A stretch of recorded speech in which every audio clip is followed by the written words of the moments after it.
everything, look, Professor, everything now today is on YouTube, and these are things which are going to be seen for a long time. So I have to put on record the fact, thank you very much for taking out time. Thank you for doing this. And of course, I'm looking forward to the session, and everyone is. So I should be introducing you, but you are the best person to introduce yourself, so please do that. But after that, I'm going to take that 5-7 minutes to tell people about what I am doing and those activities, because you are there, they listen to me. Otherwise, they don't even look at their emails. That Zoom link also I have to send them 1 hour before their session.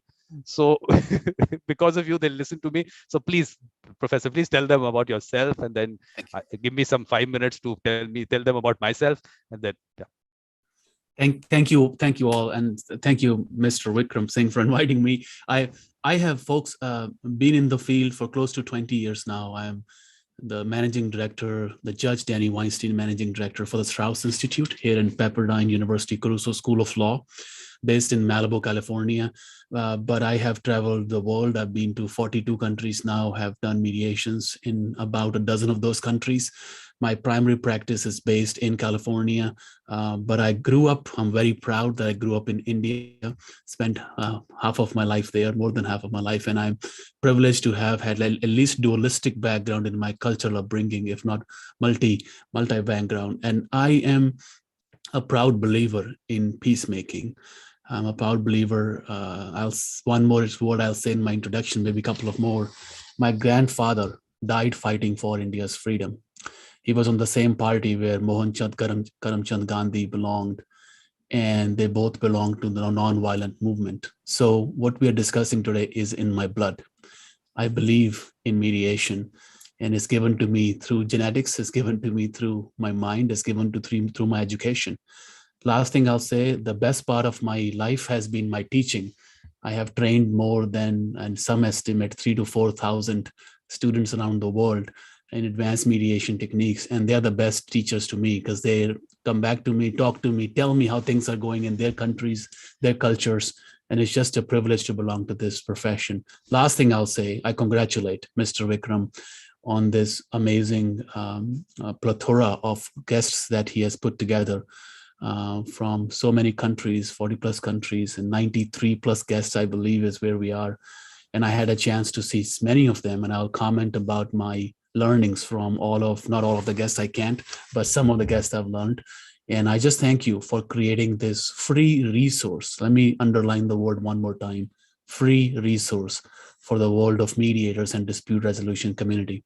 So I'm here to serve. I'll give you a little bit of my thinking after Mr. Vikram Singh has few words to add. Thank you for having me here. Professor, Mr. Vikram, it cannot happen. It just can't. I feel funny, so you can't do that. It's going to be Vikram only. But I'm telling you why I want to take them through these things that I'm doing is because I put out too many posts on social media. So they actually don't know what's happening. And I want to give them one space that, okay, this is what is, because I'm trying to do lots. And I'm not going to stop that. I mean, a lot of people say that, oh, we can't keep track of what you're doing and everything. Look, I have to do what I have to do because it's a passion. I just enjoy it and having conversations with wonderful people all the time. So what I am going to do is first, just a brief, let me just show them my very basic website and tell them they'll find all the information there. So let me just screenshot that and tell you that you have lots of information, but very simple way. That, okay, that's me. That's me. It doesn't look like me, but that's me. Okay, so you have the social media links here, my WhatsApp. I'm the most accessible person in the world, I say. Anytime, I normally answer immediately. If I'm in work in a meeting, I will do it later. So don't get offended if you don't. You can call me up. If I don't take your call, I will call you back. So I'm always available. Even my address is there. Everything is available there. Support me is that because I'm spending time and I'm not going to charge for anything that I do. That's a clear thing, because otherwise I go that institutional route and then I start looking at that. There are enough people doing that also. Let's keep it individual. You'll see a lot me myself on my website and everything I do. I have done it for a purpose. I want people to understand this is individual. It's not creating an institution. It's not going to go that route. I put down basics. Why? Because of, like I said, I've even talked about my wife and daughter telling me, why do you spend so much time promoting mediation? Why don't you do your work instead? Everything, I put everything down. So you'll be able to read. I have put links there if you want to send a gift. Yes. But more important thing that's come out from the symposium is I have to tell you that Isaac, I mean, basically for everyone, request, please send me your traditional dress. I will want to wear it on my whatever I do. Isaac has already sent it from Ghana. He showed me the box that he sent, and I know it's coming. So everyone, please, that's your gift to me. If you can send your traditional dress. In terms of join me, the idea, let me, the two parts of it. One is the peacemakers, the other is the mediators. So there is a mediators collective and there's a peacemakers collective. The idea was that people with that mediator mindset, we have to bring them together because we need them at scale. So these people are already out there. How do we get them into the fold? We have these peacemakers who go out, identify them, and at the same time, they talk to communities about mediation and get the disputing parties together. So they're like a platform within themselves. A lot of people in India also are creating these online platforms, doing wonderful work. I have had someone there, Akshita, who's there, who they've set up something called Sama. So these platforms are there. Here I'm saying beyond that, there is a person-to-person connection required, maybe in villages, small towns. So these peacemakers do that. Later, they can make it their platform. They can take it online themselves, and they're not working under my umbrella or anything. I mean, all of them are independent. I'm just putting that thought out. So I'm saying earn while you learn is that they are actually going to learn about mediation because they will coordinate the process also. So they identify the mediators there, they go to the disputing parties, put them together and coordinate the process. So they learn about mediation also if they have to. But I'm saying these because there are people who are mediators and some are not. So everyone can't be a mediator. So some people have to be peacemakers also. So we need both the categories. So you'll read about that there. I call it the dispute resolution revolution only for one purpose, because I differentiate between my differentiation between dispute and conflict. For me, the dispute is the quantifiable part.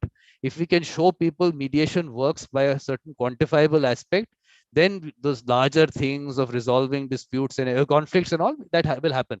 The first thing is, let's show them that yes, it works. This dispute got resolved. This is the quantifiable part of it. Schedule of activities is available here. You can, I mean, this is the symposium part of it. Of still it's 80, go to 90 now, 90 plus. So under that, you'll find this is called my Saturday in entertainment. I don't call it edutainment because it's education also. So you will find out about these two shows that I do: Evolution of a Mediator and In Conversation with a Beautiful Mind. The thought behind Evolution of a Mediator was that these are special people who don't know, you don't make them in factories or in training programs. They have something in them, and those experiences is which get you there. So it started with Ken Cloke, and now there are about 20 episodes. That details are there in the YouTube section. I'll show you that. So now, like Migle is coming on 2nd of October. So we know that here. You can check it here. So you don't have to look for my posts or anything. You can just come here. What is the next one happening? So this one is happening here. And then we have every last day of the month, I said, let's celebrate mediators, celebrate the birthdays of mediators in that month. The aspect was very nicely, there was a good response on social media, but in the last month, we had only a few people who landed up. So let's see how that goes. Mediation open house, I put out that anyone just walks in. Earlier, the Zoom link was also here, but because of certain time constraints, I've taken that and I've said that why don't you, there is a click, you can click here and there's a form there, just fill it up and I'll get back to you. Then a little bit about dispute resolution and mediation. That, I mean, I don't have to take you people through it, but my concept was that we as mediators don't have to say you have to come for mediation. Dispute resolution has to happen between the parties themselves first, and then you come into mediation. So that part of it, Singapore Convention on, important for me is because that there is now a definition available, and if 55 countries have in principle signed it, let's say that there is a definition for mediation available, because there's a lot of confusion between mediation, conciliation, and so let's just look at that broad definition and say whether it fits in there or not. So mediators and peacemakers I told you about. The symposium, the entire schedule is available there. You can go, you can read about the person by clicking here. You can watch the recording. You can click right here. So you have an index. It's like an index. So this is September, I mean, August and September. This will change because the new things which are coming up, which come up here. So you can click here and do it. For Ken Cloke, I had done some, of course, he's come on Evolution of a Mediator 4 times. That link is there.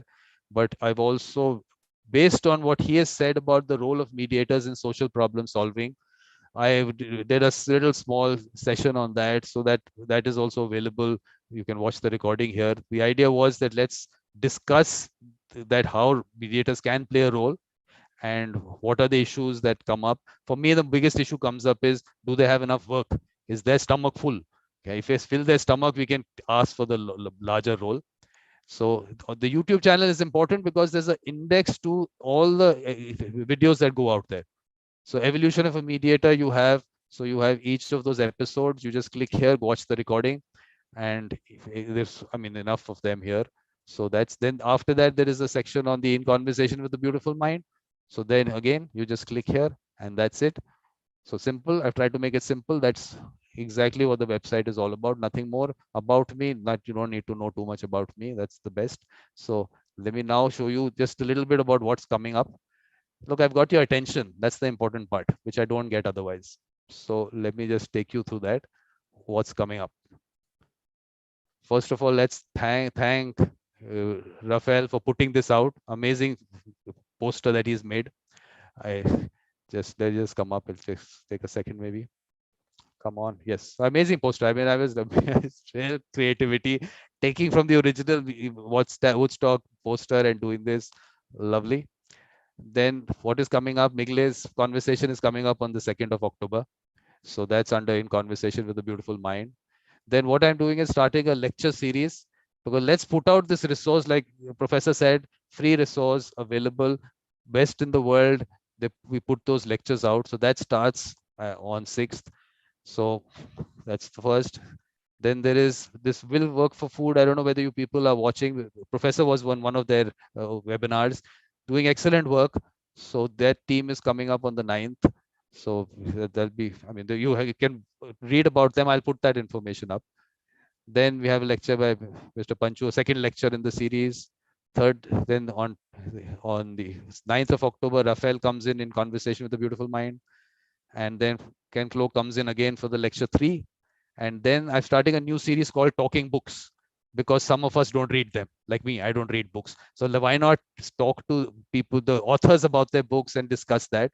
So Ken Cloke starts. Well, I don't know. I mean, Ken Cloke, I like him to start everything I do. So we're talking about this book. Concept is that if you've read this book and you want to be part of this discussion, just send me a message. I am the only one who should be there who hasn't read the book.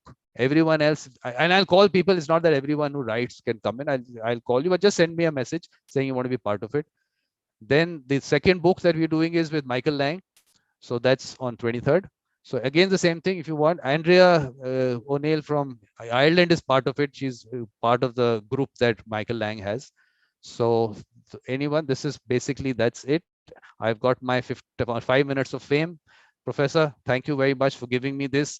You were just I'm telling you, they would not listen to me otherwise. I put out so much. Kathleen sent me a message about the Zoom link. I sent out emails to everyone. She sends a morning, I get a message from her. So this is it. I'm out of the picture. This is your show after this. I'm out, please. Thank you. First of all, can I just quickly say thank you to all the speakers on the panel now? I see Mr. Abe from Australia. I heard you and your peaceful voice. That's Isaac. I was in Ghana about 2 weeks ago. What a beautiful culture you have, amazing people. So look forward to talking to you about Kumasi and being in Accra. And Miss Kathleen, you and I were together on a panel a couple of days ago. So nice that you're passionate about and you're giving your time here. Giovanni, I look forward to learning more about you from Italy. My good friend Giuseppe De Palo is from Italy, and Leonardo Di Urso, a really good friend of mine, is from, as you know, from Rome. So nice to see you. And this is Gunaselen. Mr. Gunaselen, it's nice to see you, sir. And I look forward to learning more about you. Lilana, I heard a little bit about your presentation, and I'm so excited to see you. And is it Migle, M-I-G-L-E? How do you say your name? Can you tell me, please? She can't unmute yourself. It's Migle. Migle, you get an opportunity because Professor has said you get an opportunity to unmute yourself. Okay, Migle, sorry for interrupting when I walked in. So look forward to learning more from you. And I'm glad you're giving a talk soon. And Yonka, same here. Look forward to learning more about you. So thank you all for being here, and giving me the time. I want to start with some big questions, folks. I like to think about mediation from a futurist perspective, if you allow me. So I want to make us think a little bit and then go back to some of the basics that we have been discussing and some advanced topics, if you may. So let's start with the question of, if you allow me for a second, the question of where does mediation fit in? Why are we discussing mediation? Where is dispute resolution coming from? And I had a chance to see some of the videos as well. I want to comment just briefly. I saw, Kathy from Canada discussing communities. I saw Sachin Malhan from India discussing ODR. And I saw Grant Morris from New Zealand discussing local indigenous communities. And these are all the videos that Vikram has kindly produced and is on his webpage and YouTube channel. But let me ask the question to ourselves, and the question I have is simple. And the question is, why are we more attracted towards competition over collaboration? Why is it that from a very young age, we like to look into court system, like to look into fights, like to look into legal arguments as a way to lead, and not compromise discussions, collaboration, compassion, understanding, peacemaking, listening, and empathy? So what is it that we have to do to convert the mindset of our next generation? Now we are all getting into, right, the next phase. And some of us, some of you may be younger, but what I'm thinking about is, what is it that we have to do to make mediation cool, to make mediation an accepted, not product or a service, but also a profession? And that's the bigger question I have. I mean, great, you're doing wonderful work in your country. I'm trying to do wonderful work in my country. We're all trying to make the best we can. But since we are collective here from so many unique cultures and nations, the question is, what is lacking? What is lacking is the question. We can celebrate all the things we have, which is wonderful, but let's focus on where we need to work together. So I just have some thoughts on that. And I'd love to have a discussion at any point as well, given Vikram unmutes you and lets you do it. So my question now is, in our civilization with a capital C, a human civilization, what I've learned in my humble experience, just close to 20 years, and some of you may have way more experience than I do in dispute resolution, I will say what I've learned is people love being cared for. People loved being attended to. People love being respected. Right? This initial introduction I tried to do with each one of you is just out of respect. I don't have to do it, right? But this is what we live for, isn't it? Is to respect each other, and it's a two-way road. Now we want to live. All of us want to live. I just want to bring that to your attention. Maybe the most important thing that connects us all is life itself, as we want to live. So how do we help other people live peacefully, if you add? And that's what our job is as mediators. We are living and we are letting other people live peacefully, and that's our job as mediators. Ken Cloke and I work closely. He's on my faculty here at Straus Institute, and so privileged to get to know him. I know he has given some lectures for you, and you can see some of the reflections. He and I agree on many of these things. But my question here is this, again, going back to where we need to work on. The moving away from competition is not easy, and we have to ask why. Moving away from the draconian, moving away from still a privileged profession called court system, legal system, where mediation is still trying as a kid in a large letter, trying to get into the door and saying, hey, let me in, let me in. Why is that happening? And what can we do globally together in this workforce, amazing workforce, to work on it? So that's the question I have for you. And let me give you some thoughts, right? So my first thought is this: family, environment, public policy, commercial, religious, construction defect, international, cross-cultural. These are some of the areas we work in, right? These are some really amazing areas where we have learned to implement mediation. And I'm not going to indigenous mediation right now out of respect. I'm going to call it separately. come to it is local mediations, indigenous mediation, cultural mediations within local communities. But let's add that for the moment to the list. So we're joining our hands together there as we're growing.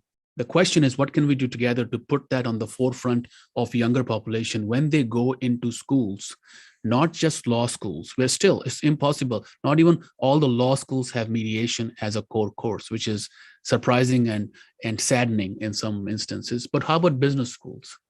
Have we thought about it? How about making mediation mandatory at high school level? I know some schools are working towards it.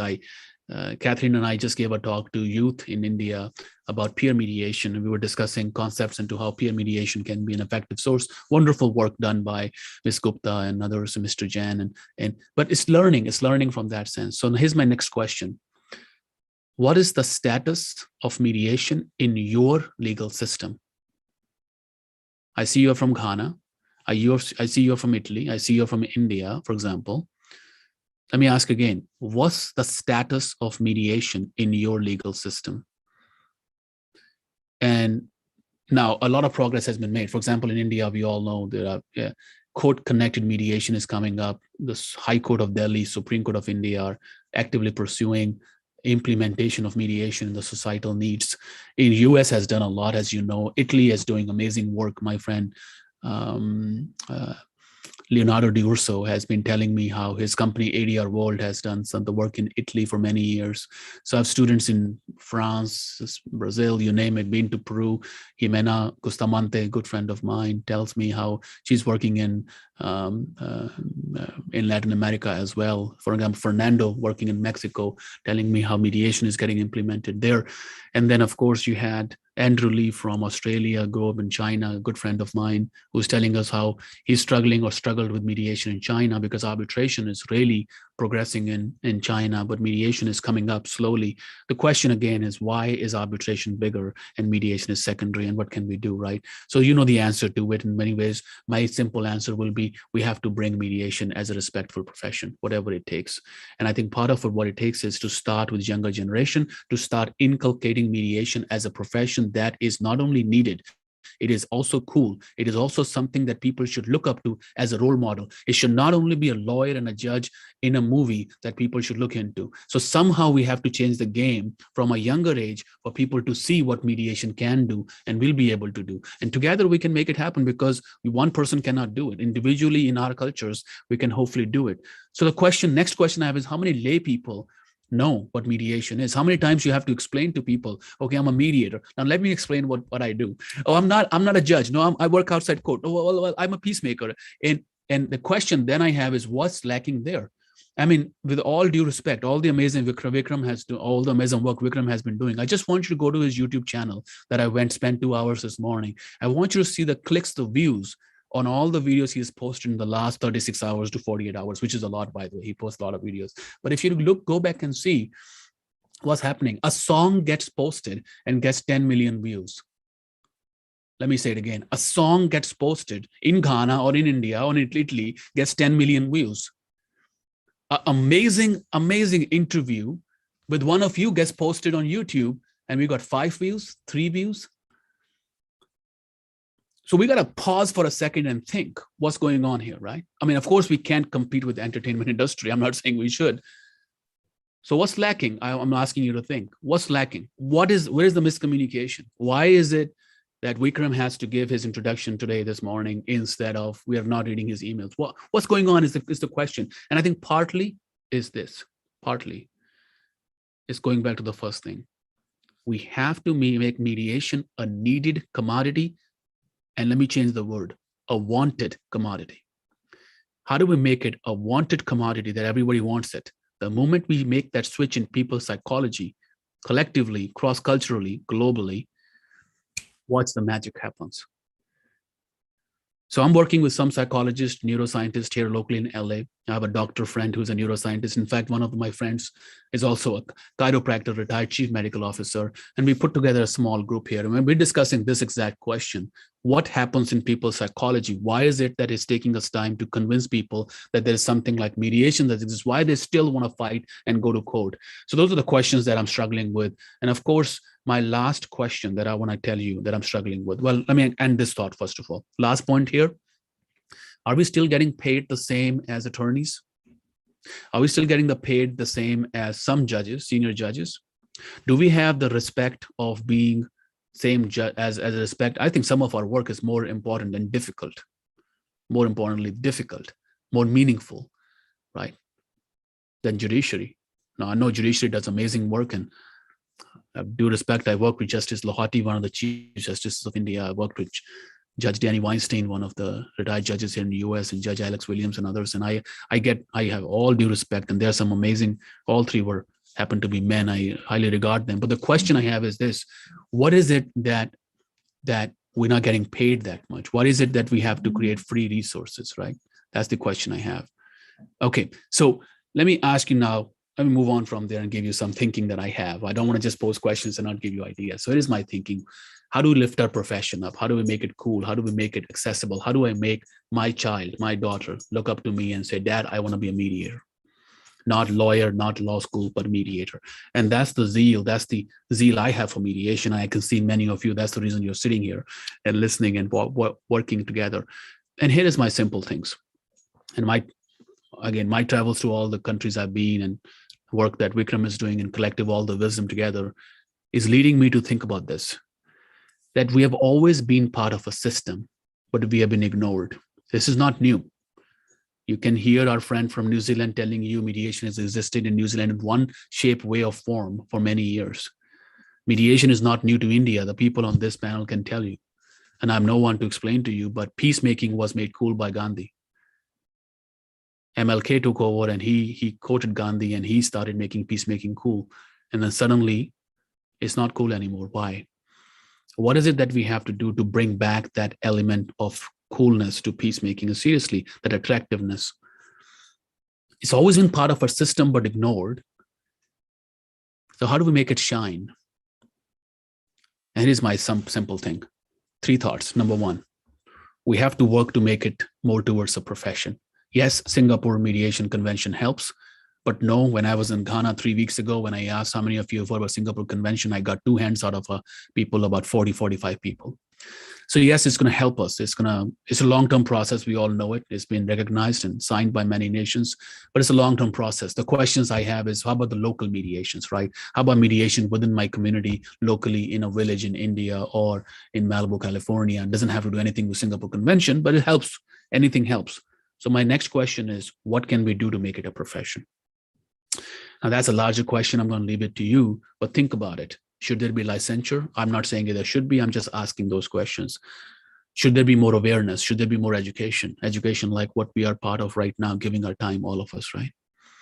And the next question I have is, maybe none of them. Maybe that's not our fight. Maybe it's not about making mediation like dentistry or law practice that we have a license, because maybe that will add to us. And there are work by professors like Michael Moffat from Oregon who has written on that. Should mediation be a profession? Look it up. Some amazing, interesting work. A good colleague of mine. Going to see him next week, by the way, at a conference here. And the question here is, why are we lacking? I mean, so one of the ideas I'm getting is, okay, let's make it a profession. So entry is difficult. But if entry is difficult, Vikram will tell you one of the issues with many professions is it's selective, is class. And I mean class in a very broad way, oriented. So the beauty of mediation is we don't have to go through the select education or class system in religion, in region, in caste system and all to belong to mediator. So, but making it a profession, will that hinder it? So there are some challenges. So that's why I'm going to present challenges too. My next thought is, let's move on from profession. How about this? How about if we make mediation mandatory at school level? Now, we're not saying we're going to make a profession that you have to be licensed to be a mediator. Controversial topic. But how about we make mediation mandatory at a young age? How about we start teaching listening, empathy, communication, all the skills that you and I spend our lifetimes learning and working as a mandatory skill taught? Now, that is something we can do. And that is something we are trying to include in local schools here in California. How about my friend Doug Knoll, who has worked with prison systems here in California? He has helped include mediation as a dispute resolution process among prisoners. He goes and teaches mediation, helps them, and revolutionary, right? Changing lives. How about we think like that and get out of our own, even though we are creative, we use creativity to resolve mediations, to resolve disputes in mediations. How about we become creative at our own field and bring mediation to these extraordinary avenues that we haven't thought about? Let me end by saying this. I'm going to compliment a few people and learn the things I've learned from them, and then I'll end. Okay. Luis from Peru, you call this a large event, and it's truly a large event. There's a global presence, there's power here. Izar from Ghana, you say that today you said, you see, I was listening. I have to listen well to be a good mediator. You were saying, and I was watching you on the live show, you were saying that what you have learned through this collection of people from around the world is how similar we are, how similar our practices are. What a powerful point, right? That means there is something innate about human condition, and that is we're not that different. We have different cultures, and I'm going to now, next and last part of my lecture will be on culture, but there's something innate about our culture, and we have differences, but it's beautiful to know we are also so similar. Kathy says the ownership for communities, right? And that's the point Vikram also raised in his dialogue, is maybe communities are losing that ownership. Sachin from India talks about ODR, and he says we have to be innovative. In fact, his quote is, if you are innovative, then people will solve problems. I like that. Let me repeat. If you're innovative, then people will solve problems. That is pretty cool. Now, Grant Morris from New Zealand, he said, and this is all what's just been covered in this series. He said that communities and peaceful resolution goes hand in hand. That forever communities have existed, there has been some kind of peaceful resolution. I like that point. There is always some kind of peaceful resolution. So, folks, in conclusion, let me give you a few minutes on culture, an area that I trying to specialize in, still learning a lot about it every day. So the beautiful part of culture, if you allow me to speak to you very briefly, just for 5-7 minutes, and I'm going to open it up for questions, is this. Culture is omnipresent. Culture is with each one of us. We're all cultural beings. In fact, if I ask each one of you what culture you have, you're going to struggle for a few minutes, because we all have more than one culture. Some of us are Italians. We also happen to be man or woman. We also happen to be lawyers or businessmen and women or community mediators. We also happen to be a father or mother or sister or child. I just mentioned to you 4 or 5 cultures. Isn't this beautiful? So you have national culture, you have organizational culture, you have personal culture, you have gender as a culture, you have your experiences as a culture. But one point, then somebody asked me, hey, you got 2 minutes, tell me something about cross-cultural communication. It is this. Culture shapes, of course, the way we see the world. What's beautiful about culture is culture shapes our expectations. What is expected in my mind is because of my cultural conditioning at some point. Quick example. If somebody dies in your culture, I just want to think about it. Sorry, not a best example, but somebody dies in your culture, a happy example, I should say. What do people wear? In some cultures, people wear black from top to bottom, formal. Some cultures, people wear white from head to toe. The expectation in each culture is unique based on that cultural upbringing, that what is appropriate is wearing a white dress, what is appropriate is wearing a black dress. So which brings me to a simple question. Can there be cross-cultural miscommunication? Absolutely. This social conditioning we have, which gives raise to this expectations, leads us to make assumptions.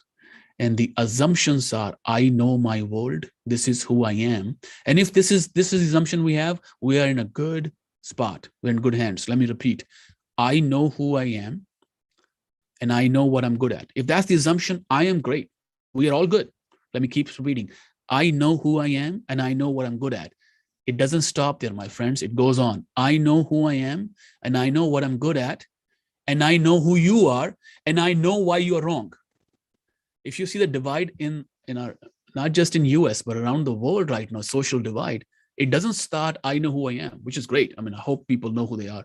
And then they say awareness, right? We talk about awareness and mediation, awareness of who they are, their strengths, their weakness is wonderful. And then they say, these are my strengths. But the additional point, we stop listening, not here. We stop listening when part of our mind then goes on to say, make an assumption. I know who you are, and I know why you are wrong or different, or why I should disagree with you. And this later part is very difficult to change in people's mind. And maybe I'm giving answer to my first question. Maybe because of this very cultural conditioning of our human mind from a young age, we try to lie, we try to manipulate, because we see our parents telling us, don't do this, do that. And we say, I never did that, mommy. I never did that, daddy. Why? Because we see their faces and we learn we have to do something to be able to preserve. So we learn competition through those very young ages, but not collaboration. And if we don't learn collaboration from very young ages, then how can we do what I just did, which is I know who I am, I know what my strengths are, and I want to know, I would love to learn who you are, and I would love to understand what strengths you bring to the table and how we are together.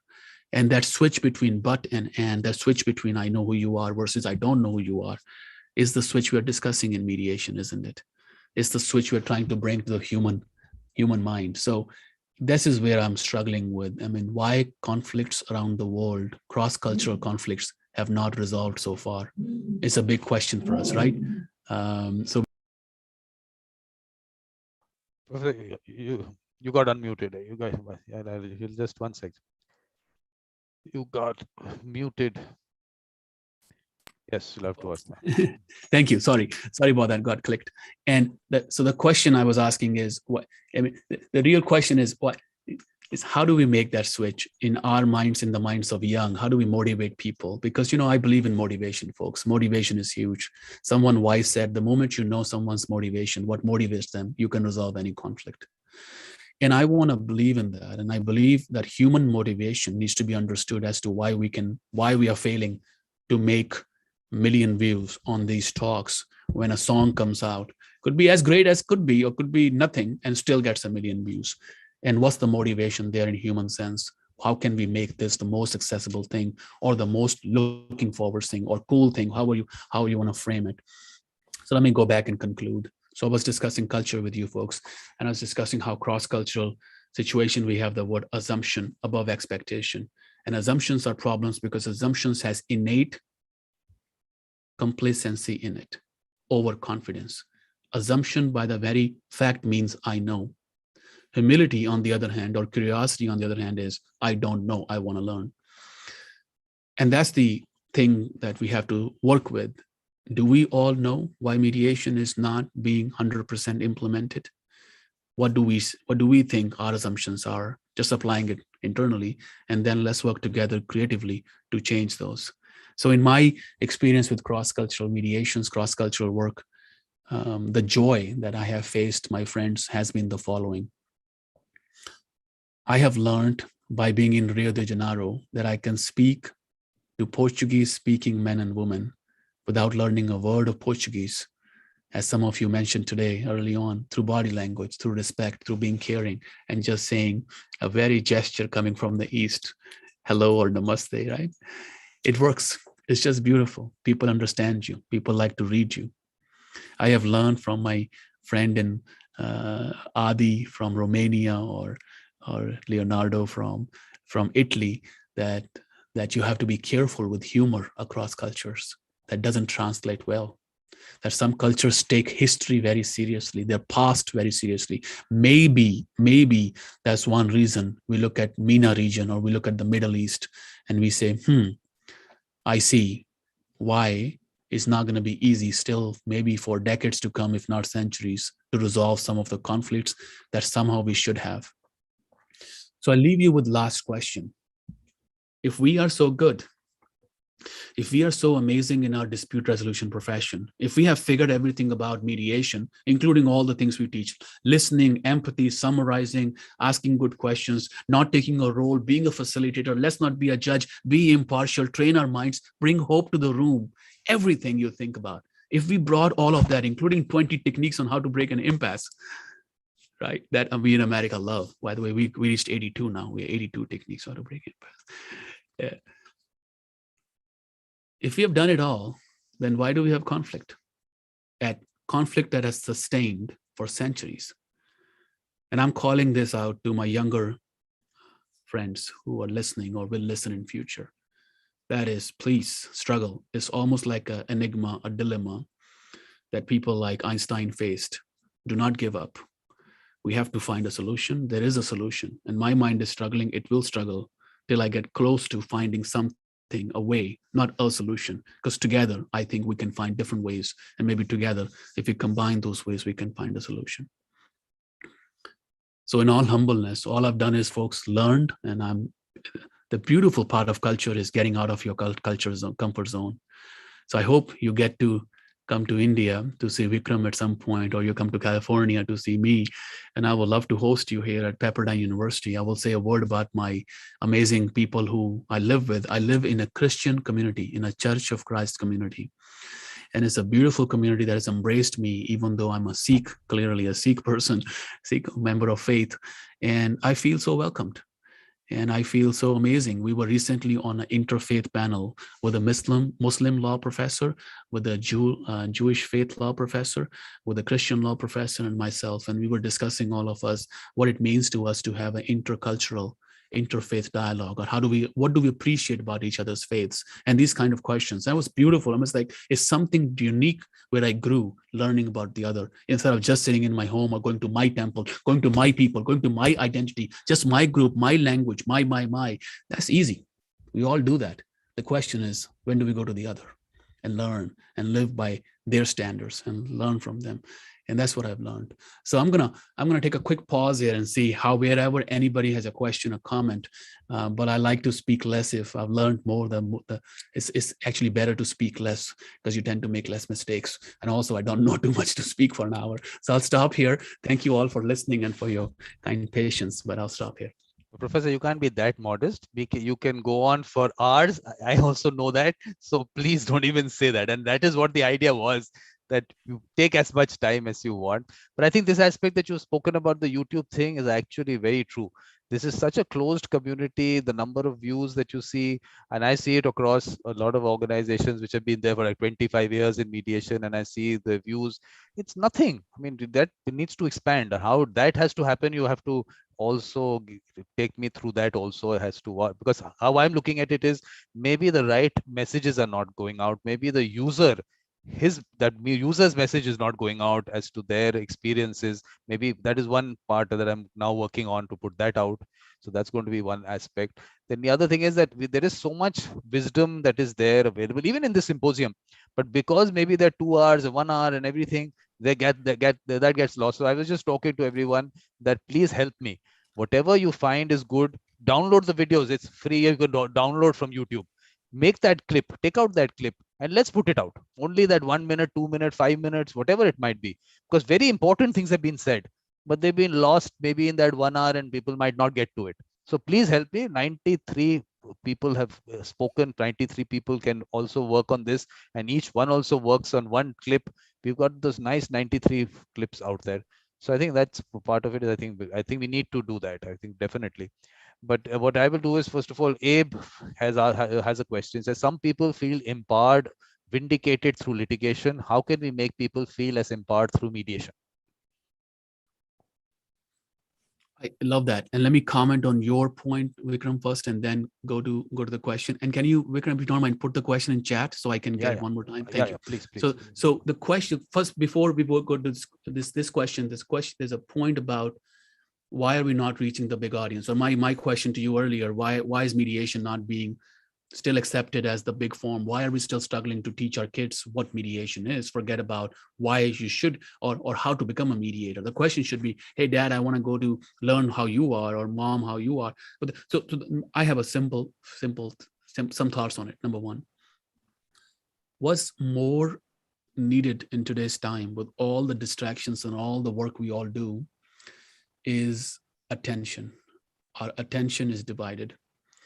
which let's use the word focus, even better word, right? We cannot stay focused on one thing for longer times. When I gave my couple of TEDx talks, one in US, one in India, I was trained in the first talk I gave in 2015 to speak for 13 minutes.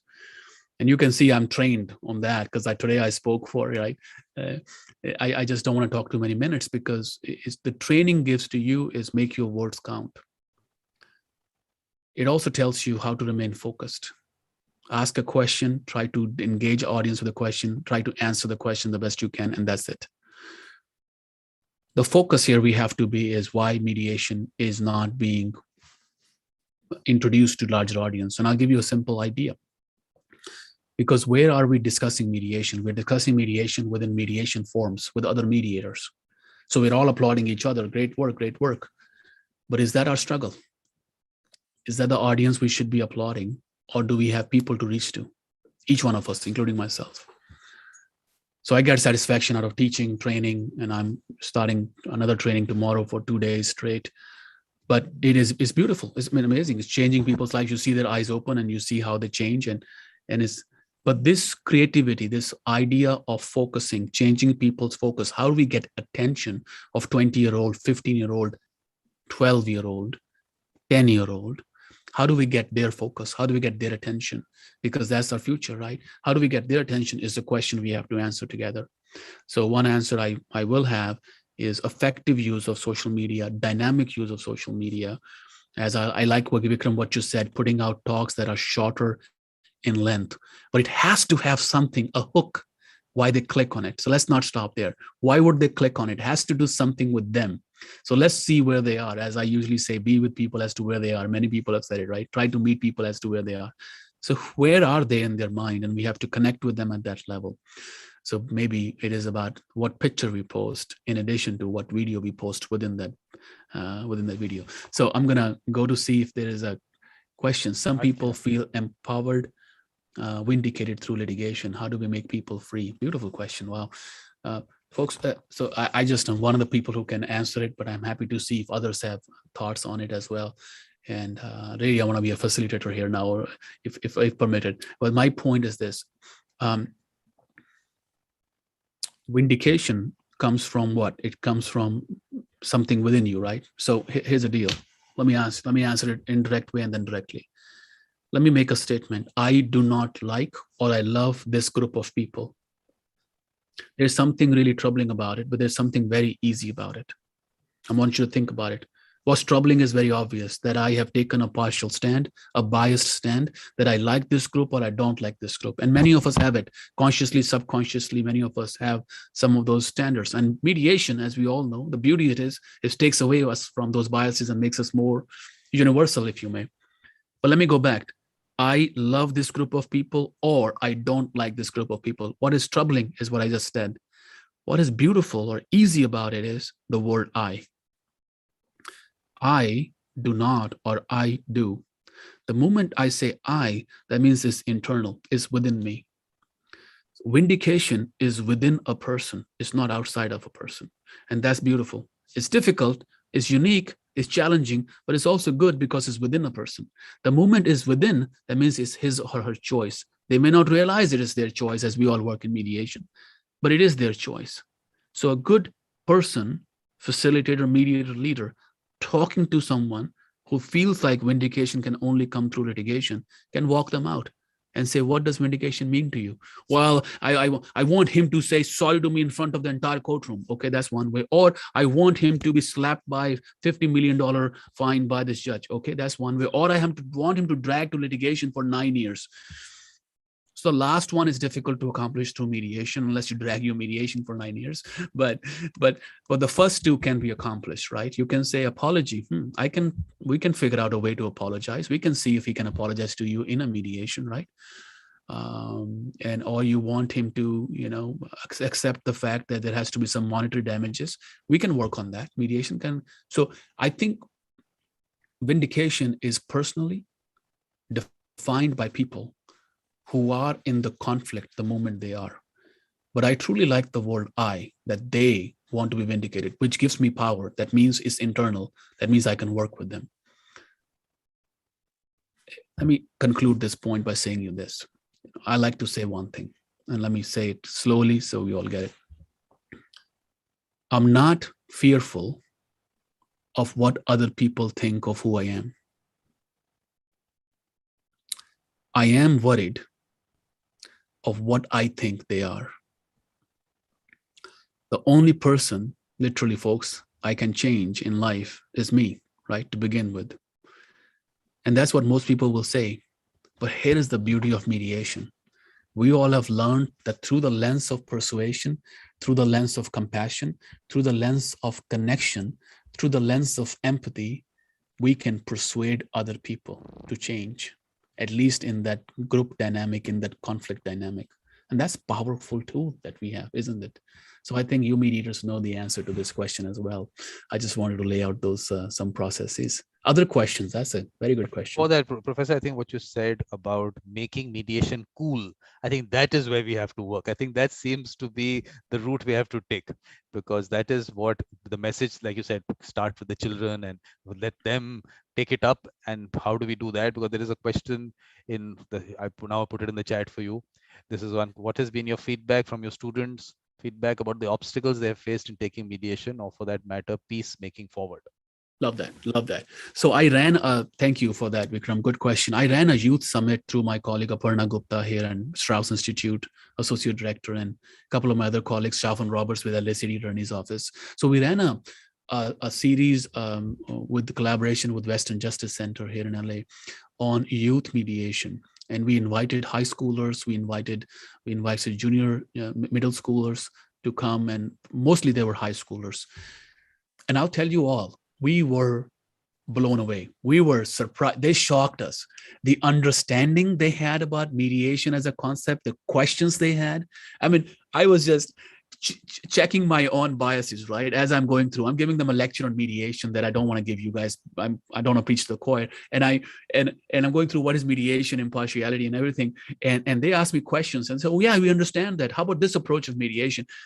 And I was like, "Wow, you folks are ready to take it on." This is, and yes, sir, we do peer mediation. This is the one of the challenges I say face in peer mediation is power imbalance. How do I balance that? And I was like, wow. And so in self-reflection, what I'm thinking is maybe we are the one who are closing eyes. We have been self-obsessed, as many of us have to, right? I have a luxury. I have a full-time job and I'm a mediator and I do, serve on panels and I give speeches. So for me, I have a luxury.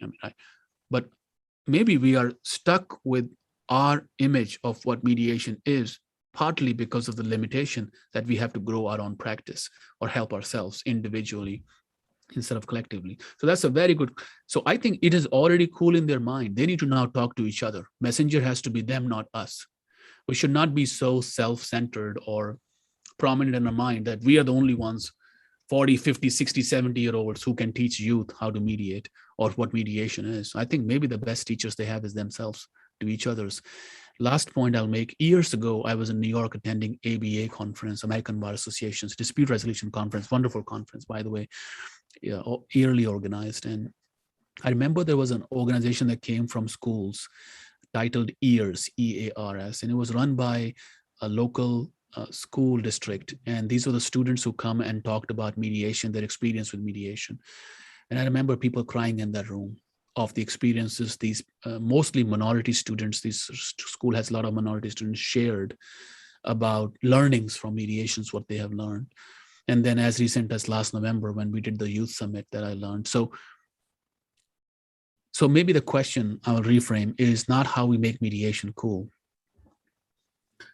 It is how do we open our eyes to the fact mediation is already cool, but we promote it, we help them promote, we support them, we let them grow. We take ourselves out of it. It's not me, my practice, my money, my mediation. It is about mediation overall to help other people. So that would be my quick few thoughts on it. Good question. Because interestingly, look, I've been talking to students from all parts of the world, and I'm telling you, even if they haven't gone through this whole peer mediation in their schools, they know exactly how to do it. They're doing it themselves. And I show this one particular clip of this girl from Malaysia. Of course, I don't put it publicly because it's the child and the parents of Miss Tiwa might not like it. But I put that clip. I show that to people privately. It's interesting how she went about the whole process. She's put it all out there, done it successfully, everything worked out. So I'm saying it's all happening. We just need to record these little clips of people, of these children actually doing it, and the children who have benefited. I think we start putting those clips, and same thing with older people, people who have used it and benefited I from it. I like think the those older have to people. go out. I like the word older people, makes us feel good. And Okay. that Vikram, question can I was, see? yeah, that Sorry, can question I was, see? no, I'm putting the question why I control it. I'll tell you later. But the main thing is that that question came from Gunnar Seelan, and this one is come from your friend Andrew Lee. Is in the chat. Raising awareness and creating values are two key issues you've raised. What are your thoughts on offering mediation for free as an instrument to raise awareness? I struggle with the balance of it gets your foot in the door versus offering something for free diminishes its value. Yeah, that was a lovely question, and I don't expect any easy questions from my friend Andrew. So he stands up to the name. I that's a very good question, right? We have to balance it out. And what if legal services were free? And maybe they are free, right? I mean, I think it's a cultural shift is what we're discussing. Any cultural shift is difficult. And folks, I don't have to tell you that changing culture takes time. It takes, because you're facing resistance, you face barriers. What are the barriers we face? We face psychological barriers. Oh, hold on, Mr. Singh, this is the way things have happened. Why are you changing it? That's a psychological barrier. It's an internal limitation people have to not see change, but it's still a barrier, still a struggle you have to overcome. Or somebody will say, well, I will never do it because I fear I may lose. Okay, now that's a fear-based barrier. Okay, I fear because I don't know, the fear of the unknown. So we're discussing many things here. Fear of the unknown. I don't know what mediation is. Is that meditation? Do you guys sit and meditate? What? That's the fear of the unknown. Recently, I was on TV. Somebody was interviewing me, and this gentleman, even though he's going to interview me about my center in mediation, the very first he came out of his mouth is, "So how's meditation for you?" I'm like, "Excuse me." He goes, "Oh, sorry." And so the fear of the unknown, what people know, what people don't know, right? The third thing I'll mention there, and last comment quickly, it's not just the psychology or the fear, right? Newton's first law, remember that? An object in motion will stay in motion unless the object will face an equal and opposite reaction, right? Something has to stop it. Our biggest challenge is that people are already moving in one direction. That is litigation, or that is love for arbitration, or adversarial processes. So our challenge is not itself that what is mediation good enough? Mediation is wonderful. We all know it. Dispute resolution is wonderful. The challenge is the ball is already rolling. We have to not just stop the ball from rolling, reverse the course. And that's not an easy solution. That is not easy. Why is it people that have been stuck in conflict for 60, 70, 80 years, and you know where they are around the world, why are they still not open to dialogue? Or why, the bigger question, they try days of dialogue. They try some circles. They try restorative justice. They try some of our mediation work. They listen to our lectures. Why is it after the attempts they have made for days and months, they go back to fighting? And not just fighting by words or by hands, fighting with bombs. And the real question we have to ask ourselves, last night, I did an exercise with an entire group of students on, for example, Israel and Palestine. Wonderful exercise. My students just took it on, and the roles they played, and there was emotions in the room. People cried. Just wonderful way of expressing how difficult some of the issues are. But simple, humble exercise. I'm not claiming I have a solution or the students had a solution. But point here is this: partly why people go back, I think, is because of that ball rolling. Because our natural tendency still is to fight. Our natural tendency is, I'm going to show you who you are, and let me tell you who I am. And it's a very deep question. How do we change that tendency of human nature to fight? How many times do you fight with your spouse or significant other or a friend or colleague? Not that you fight, you may control it. But the question is, how many times you have the urge? Let me teach him a lesson. Let me tell her she's wrong. She should not cut my car like that. Let me honk at her. What is it about us that likes it? Till we figure that out, I think we have those options. Andrew Lee, you mentioned, are wonderful. Maybe we can start there. We can start offering, I won't say free. We can start free and then charge lower rates, make it accessible, because sometimes, and it's also a cultural question. In some cultures, in America, for example, offering something for free may not work very well. You may have to charge a little bit of money. And I've learned through experience and failures, as many of us do, you may have to charge even $50 an hour, $100 an hour, whatever you want to charge. That may be better than offering it for free. But I always believe you should offer for free for people who actually want your services but can't afford it. It's two different things. Offering services for free to anybody is different than offering service for free to people who can't afford it. It's a very two different things. So I totally believe in it. I think some of my best cases, in fact, I'll quickly mention, I haven't mentioned any case. I'll mention one case right now, Vikram. There was a case I did in Oregon, a person who was previously incarcerated, spent 6 years in prison, comes out of prison, and he was a meth addict, it's a drug, and he said, Mr. Singh, I've heard about you, and this is about 12 years ago or 13, something like that. And comes to me and says, Mr. Singh, I've heard about you and other mediators. I don't want to help me reconcile with my wife. She's not talking to me since I was back in the jail for 6 years. And so it goes on from there. And I hear him. I said, I've never worked with an incarcerated person. You don't have a lawyer. I usually work with, but let me give it a shot. You're so respectful how kindly you approached me. And then he says, I don't have any money. I may have $50. I said, don't worry about it.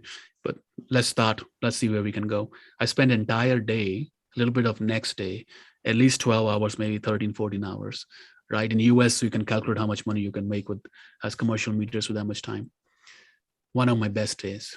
I helped them resolve. Their daughter was little. She came in. She gave me a hug. She said, thank you for putting my mom and daddy together. None of you have more stories than this. You're powerful people here on this panel and the people you've invited, Vikram, including yourself. So I don't have to preach to you guys, but I will tell you one thing. Does that free helps? Absolutely. And that free was not just for them. That free was for me. I had a new belief in mediation because of that case. And we need to be total believers. We can't be distractors, to be able to share the seed and spread the word, and to be able to plant a seed in people's minds as to what mediation is. So it's a very good question, but I think locally, culture-based, you have to figure out where to do it, what. Last comment, in Ghana 2 weeks ago or 3 weeks ago, when I was there on behalf of US government, I'll tell you a couple of things. One thing I learned is the economic dynamics in Ghana are so different than where I am right now. I mean, I can't even explain to you folks. It was so drastic. I had to change my examples, and it's just beautiful to be able to see the luxuries some of us possess, where we live and what we practice. And that can be anywhere. And it reminds me of Ailat Sachar, Miss Professor Sachar from Canada. Her article, a Jewish scholar, and her article talks about lottery by birth. How many of us got a lottery by the fact of where we were born and not exactly who we are, or the fact who we become because of the lottery by birth.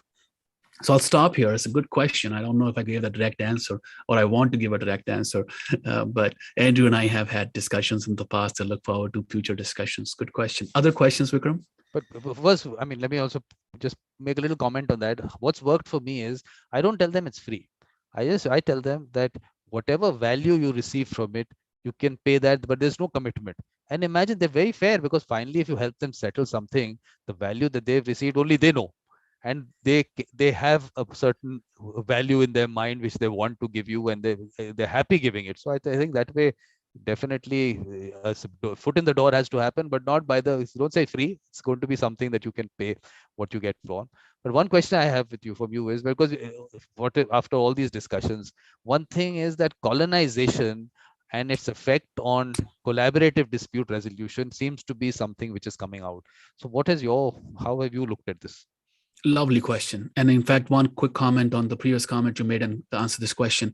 Folks, I recently was invited to do a large public mediation in the East Coast that I did not accept. I was just had so many projects, but what was lovely about the conversation was a person who was trying to hire me said this: Professor Singh, this is what I'm going to pay you per day. And it is and I said, wow, that's thank you. That's kind of you, but I don't have time. And he said something powerful. He said, well, we have to help each other. And he's a mediator himself. He said, we have to raise the bar.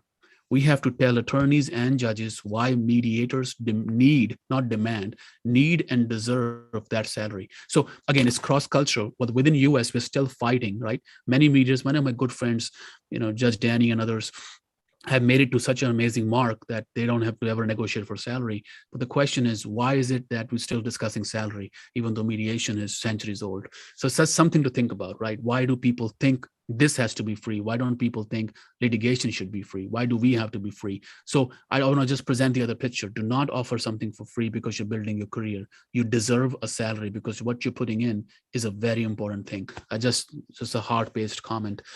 Everything else I agree on. The question is very interesting about colonization, or let me expand the question, is what if is there's one way of doing mediation, right? Can we export mediation? Can we export mediation model? Has it already been exported? Is it too late? I was training in Supreme Court of India 3 years ago with Bruce Edwards and Judge Alex Williams, and good friends of mine. And Bruce is from JAMS and Judge Alex is from a local provider here in LA. And we were with MCPC, which is a Supreme Court's body in Delhi to train. And I asked a question to mediators, these judges from all across India. I said, have you been trained before? Have you taken mediation training? Oh, yes, we have, most of them. Great. Can you tell us how much you know or how many cases you practice? And they all answered. And then this one judge said something very interesting. Listen to what he said. He said, Mr. Singh, yes, we've been taught by, I won't name this provider, we have been taught by these people from London. This is a very large trainer. That's what they do, only trainings, okay? And they told us this model is the only way to mediate. So please don't change that. So as interesting, right? The question of colonization. I was like, okay, somebody from London came and told you this is the only way to mediate, and please don't change it. And so that's it. Isn't that interesting, right? I mean, who am I to go? I mean, if you read some of my public statements I've made after Ghana trip, I said is, we went there to teach, we came back learning. We went there to train, we grew together. We learned something from them, they learned something from us. Isn't that true? I mean, there is so many practices within India of how to do resolution. Do you know, folks, my doctorate thesis, in fact, was on understanding ancient dispute resolution and having focus on India and US and understanding how to compare. So I'll give you one interesting example. There is a community in India that deals with diamonds, okay? Because India is one of the largest still, even though after all the looting, still has a good source of diamonds and gold. The question is that community does not have any known, now I could be wrong, but to my knowledge, to the research we've done as of 2 or 3 years ago, do not have a single case pending in a court. They resolve everything through amicable process. Isn't that fascinating? They don't call it mediation though, right? They call it something close to a compromise. If you look at a local Hindi translated word, it means samjhauta, which is close to a compromise. But what's fascinating, who am I to go to that community and teach them, this is how to mediate, 5 steps of mediation, 82 steps of breaking an impasse. It may be that they already have broken the code that none of us know here, if they haven't had a dispute in 100+ years. Not saying they don't have issues, not saying there may be some coercion involved. I don't know what's going on. I was trying to get into it to study them, but it's a very complex, close-ended community. But the news that we keep hearing is so that's an example of how we have to be careful to be open to different dispute resolution processes. I'll make a quick comment. I was proud that the Singapore Convention was held in Singapore. I said that at the convention, and I'll say it again, that an Asian country took over mediation and took over the fact that the convention had elements of culture, elements of local mediation practices, and I loved it. All the drafters, my friends, Joe Lee and others from Singapore, who are just brilliant and have thought through it, and just the way those of you who attended, the way the convention was organized, it was impeccable. It was just the level, the standard, the quality they produced with speakers and organization was brilliant. And it showed to the world, if I may say that, even though I'm living in West right now and speaking from California, it shows to the world what some cultures that have been often ignored in the past are capable of.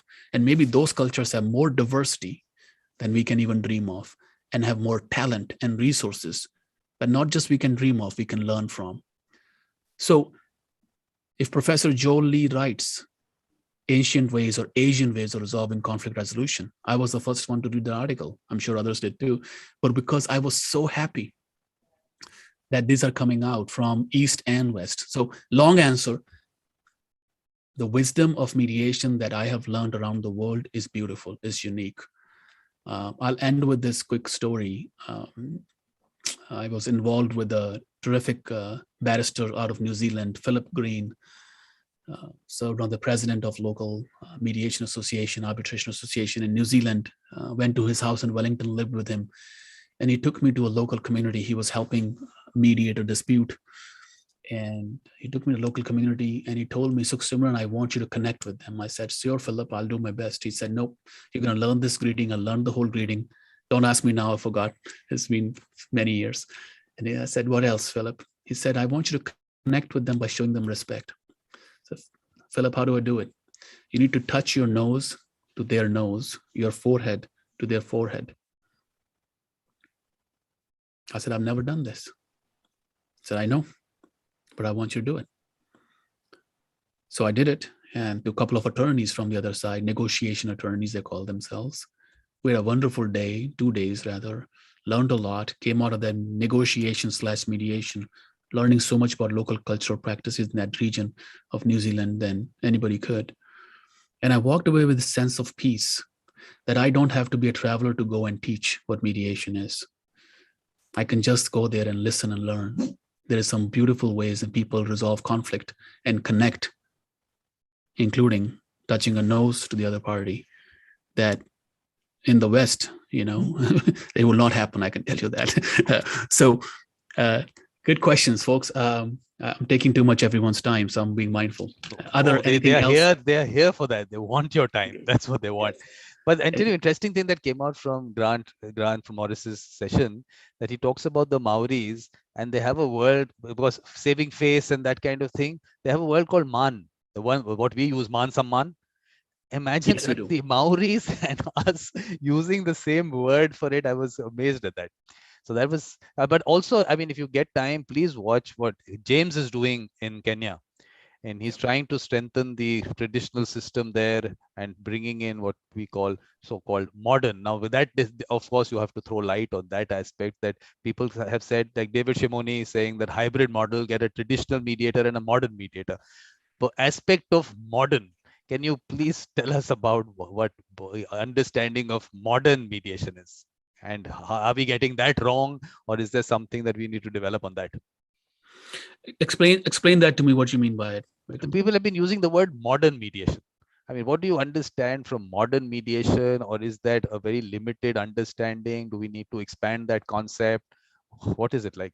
Yeah, I don't totally agree with it. I'll be very honest with you all. You're giving me respect. I need to respect your minds to give you honest reply. I think there is no one way of mediating. There is no model response to answering a question of mediation. I do want to quickly comment again. My mind is somewhere else right now. Let me answer that previous comment you made, Vikram, and I just want to go to it first and then come back. And that is, there is something called Shan, right? Shan is Shaan. It's a word in Arabic. It's a word in Hindi. It's a word in Punjabi. It's a word in Sanskrit. It's a word in at least 5 different languages. And in many times it means pride. It means respect. It means shine. It means light. And I was just so beautiful to see when I was in Saudi Arabia that they knew the word Shan, what it means. You go to India, they know, of course, know the word Shan. You go to Nepal. And so it's just beautiful how connected we are through language and what we can learn from it. Just a comment you made earlier. But there is something called Izzat. Izzat is your dignity. Izzat is actually not a word coming from Hindi. Now it's primarily used in Hindi. It came from Urdu. And it's a word originated from somewhere close to Afghanistan, Pakistan border. If you look at the history of the word, it's a very deep word, Izzat. And it means dignity to people, that each one of us have dignity and never challenge people's dignity. I'll go a little personal. Why I wear turban. Some people think you show religion. I said, no, it's not about that. Sikhs have to wear turban, or not have to. They wear turban because we have long hair, we protect our hair, and we wear it because it reminds us to have a mission in life. And the mission is maybe to help the helpless, just like the kara or the steel bracelet we wear. So, but it's also our izzat. It's also the dignity. So sometimes we wear it because we want to give the dignity to others, right? So I won't wear it if it's not a formal occasion. I'll wear something different.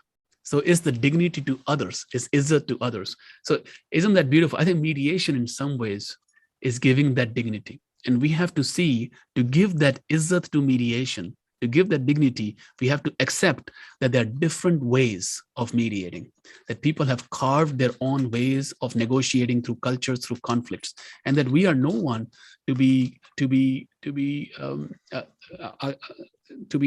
champions of it. Let's get away from the word champion or champions of ADR, champions of this. We're not champions. We're just followers in some ways. I'll give you an example of a indigenous tribe out of Canada. A good friend of ours at Pepperdine, Monty Moran, a previous CEO of Chipotle. Chipotle is a big food company here in US. Graduate of my law school at Pepperdine. Did a wonderful documentary, and he interviewed people. He met people, and he came up with a lesson that he shared with me that I'm going to share with you. And if I can't say the name properly, I'm not going to share the name, but I'll write it down in the chat. And he said, "What I learned, Sukhsimran, was this." I said, "Monty, what did you take away?" He said, "My takeaway was this: is there was a deep wisdom in the community. The silence they used when they talked to me was so empowering that I had to speak. The wisdom they carried, I could see, was wisdom of generations. There was something amazing about their presence, the energy they carried, that I, as a Western grown attorney, CEO of a company, mediator and peacemaker, he calls himself peacemaker too, could not even explain to you. And you got to come with me next time, or we will learn together."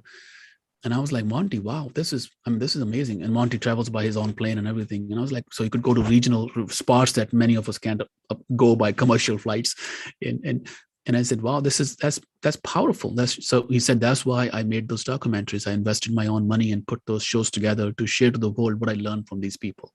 So if I can, I'll put a link to the documentary in the chat in a few minutes. You can see it yourself, and the magic Monty is trying to create through working with communities that many of us haven't even heard of or don't even know exist.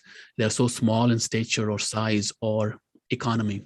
The last comment I'll make about model mediation indirectly is this. A good friend of ours at the Weinstein International Foundation, Ambassador David Carden, who has worked as ambassador under for ASEAN cultures, ASEAN, under President Obama, have a very interesting take on mediation. And one of the takes he has is this. He says mediation actually is all dependent upon economy. That wherever you have difficult problems in the world, you have to see the problems of the land. And the problems of the land are quite connected to two issues, economy and water. If you have water shortage, the mediation is going to be very different. If you have economic issues, the mediation is going to be very different. I'm not saying I agree with that. I definitely see a lot of wisdom in that. So I'm not wise enough to say I agree or disagree, but I'll tell you one thing. There's a lot of thought that went into that comment. And he goes on to say, sometimes you have to make the problem bigger before you're able to resolve it. So I'll leave you with that thought. If Indonesia has a water problem, has an economic problem, has a religious problem, has a diversity problem, has a population problem, is a mediator from London, or is a mediator from even Singapore, best mediator to go and resolve the problem? Think about it. And sometimes outsiders are good, right? Outsiders have the unique neutral perspective.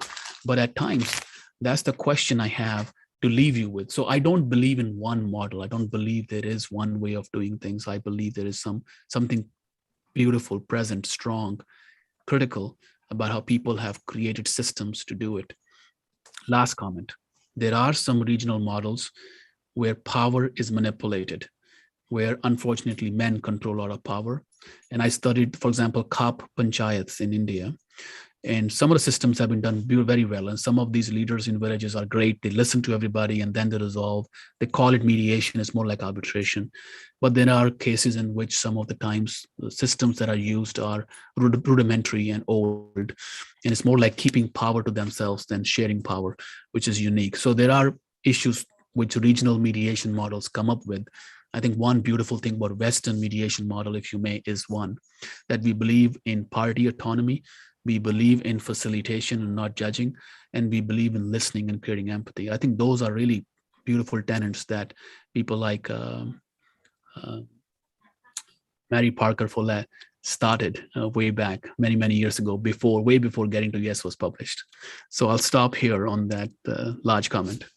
But Professor, you mentioned Indonesia. I asked you, we need something that has not been represented. Indonesia being such a large population, not being represented. If there's someone, we can still record the session because that viewpoint should be out there. So that's what's missing. I will send you a couple of names right away. Yeah, I think we should do that. And in terms of the work, I mean, of course, you would take time to maybe sometimes if you get time to have a look. But Luis Ore, the work that he's doing in Peru, he's here also. The work he's doing in Peru in terms of the community aspect of it, I found that very interesting, and I haven't seen that happening in other places. So I don't know. I mean, I don't. If you see actually, this will be a good. Luis, would you want to make a comment? May I invite you, please? So everybody's listening. We want to hear from you. I did unmute him. I did unmute him. Thank so you. He's like, sure. Thank you, and thank you for your sharing.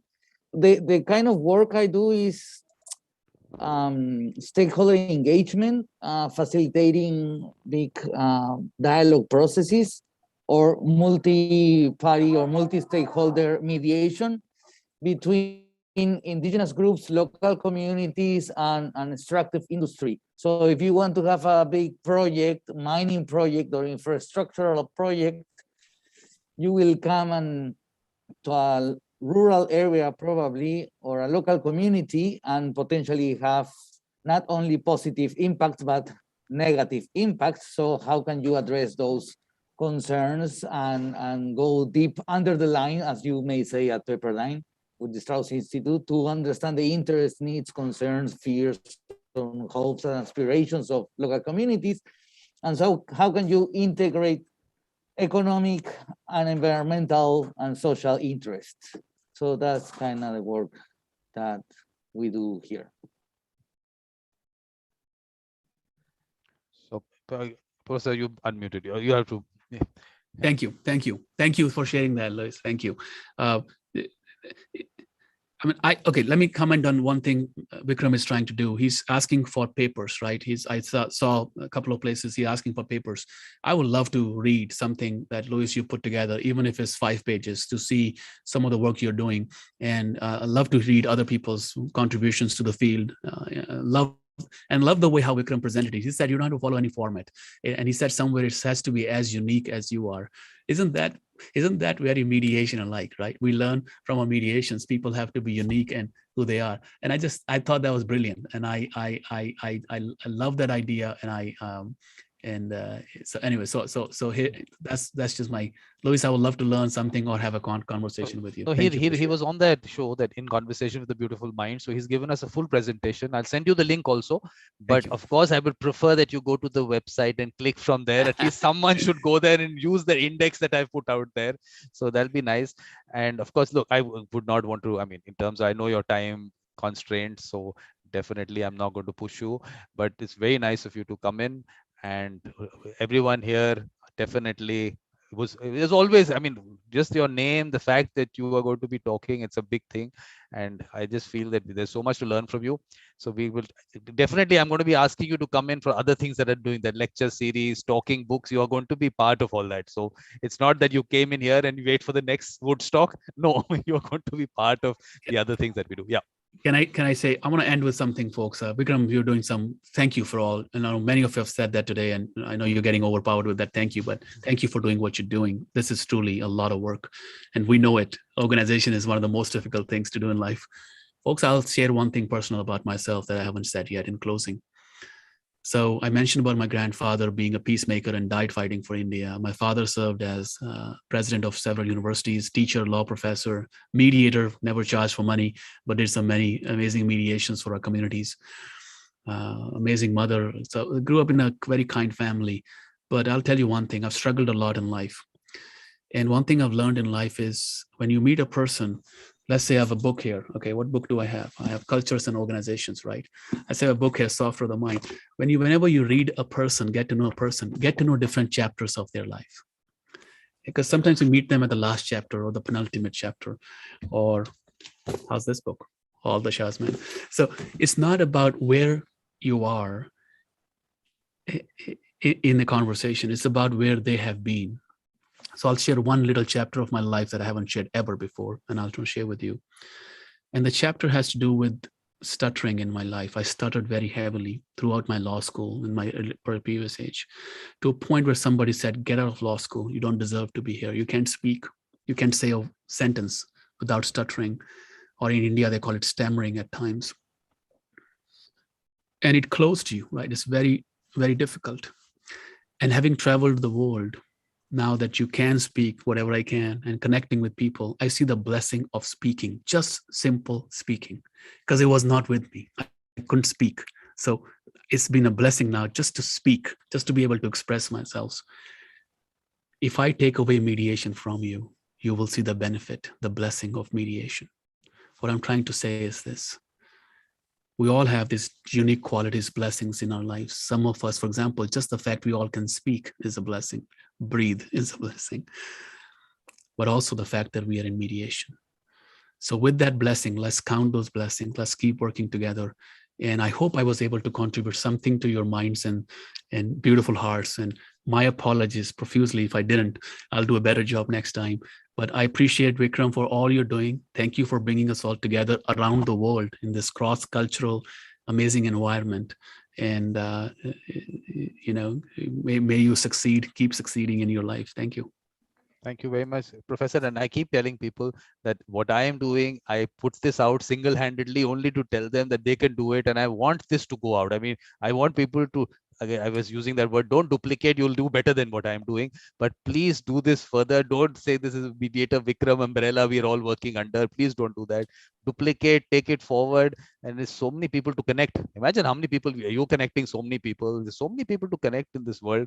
I think we have to do that. But while you're here, let me also thank everyone who's been part of the symposium. Woodstock of mediation doesn't happen because I do it, because everyone participates in it and everyone's given their time. It's just been wonderful talking to everyone. I have said that my golf has got affected, but I've loved it. So it has not affected me in that sense. I've loved every moment of it, sitting in each of those sessions. It's just been wonderful. So I'm thanking everyone also for that.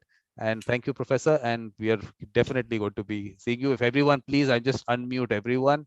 Please thank Professor for all the good things that he's doing. Please. Thank you. Thank you. Thank you. Thank Thank you. you. Thank you so Thank you. much. Thank It's you. been wonderful. It was a huge pleasure again. Thank you so much for all of your work, efforts, and time. So Thank what you. I can do is, yeah. I'm from Kashmir, Sultan Jahan. I missed on some of the lectures, but listening into Mr. Vikramjit Singh today was wonderful, really wonderful. Such He's a wonderful lucid person to listen insights. to. But what you have to do Yes. is you have to go to my YouTube channel. There's a playlist Sure, of Professor's playlist. There is a playlist of the videos that he's part of. Please have a look. I didn't tell everyone that. There are various playlists there. So there's a playlist for him. So please watch his other sessions. It's Sure, wonderful to sure, listen sure. to him. That's all. So Thank thank you you very so much. much for your Yeah. valuable insights, I'll Professor. just